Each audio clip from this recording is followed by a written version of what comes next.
Hey guys, welcome back. It's Shane with One Shift at a Time. How you doing? Hope everyone's doing good. Today we are doing the NFL playoff prediction video. Wow, that's a lot of P's. So let's get right into it. We do have the NFL's wild card weekend going on this weekend, so we're going to do all the predictions for all the games happening this weekend. Of course, the Philadelphia Eagles and the Kansas City Chiefs have earned byes through their great play through the season, so they're on to the next round. So let's get right into the games, starting with the games that happened today, and we're going to start off with Seattle versus San Francisco. Seattle is 9-8, they're second in the NFC West, whereas San Francisco, they're 13-4, second in the full NFC. I honestly can't believe that Seattle's here. This was quite a surprise as someone who is a Seattle fan. When we traded Russell Wilson at the beginning of the season, I did think this season was right off, and I definitely didn't think we would be making the playoffs.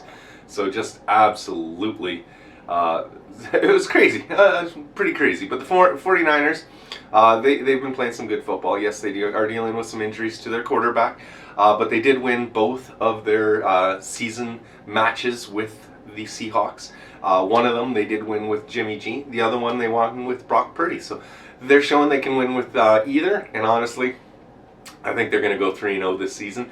My mark is here for the San Francisco 49ers moving on. The second game on Saturday today, that is going to be the LA Chargers and the Jacksonville Jaguars. And the LA Chargers, they're 10-7, they're second in the AFC West. And then we have the Jacksonville Jaguars, they're 9-8, and they're first in the AFC South. So this is two teams with 9-8 records making the postseason. Definitely not a super powerful season like we're normally used to.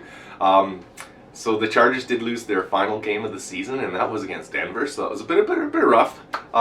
This is going to be a battle, though, of a couple of younger quarterbacks. We got Justin Herbert, of course, on the Chargers side, and, of course, Trevor Lawrence for the Jacksonville Jaguars. So this could be a really good game. The Jags did handily win the only regular season match they had. They won it 38-10, and I think it's going to be very similar. I don't think they're going to blow them out by quite as far, but I do give the edge again to Jacksonville, even though LA has really improved their defense since they played last.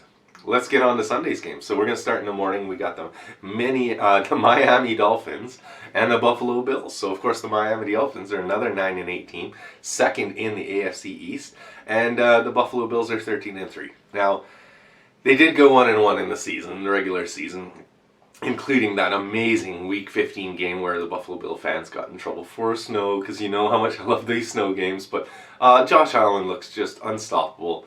And with we're hearing that Tua's not going to play, Tua Tagovailoa missing is huge for the Dolphins, and I just don't think they're going to be able to overcome that. So I think this is going to be a pretty easy win for the Bills. But again, that's why we play the games. Then the Sunday mid-game, we got the New York Giants versus the Minnesota Vikings. So we got the 9-7-1, third in the NFC East Giants versus the 13-4, first in the NFC North Minnesota Vikings. The Vikings did win the only matchup of the season. It was a game that was tied 24 late in the game, and Kirk Cousins was able to orchestrate a drive to get down the field and get that. I believe that one was the 60-yard field goal to win the game. So just an absolutely not Viking way to win a game, which has been happening this year. They're winning those games instead of losing them. Let's see. This is going to be a good game. I do see the Vikings repeating as winners. I think it's going to be another really close game. It's going to go right down to the wire, but I am going to give the edge to the Vikings in this one. That's going to lead us to the Sunday nighter, and that's going to be Ravens and Bengals. So the 10-7 AFC North Ravens versus the 12-4 first in the AFC North Cincinnati Bengals. So this season series also went 1-1 in the regular season. In the first matchup, Lamar brought them down for a last-second field goal to win. In the second one, the Bengals rolled.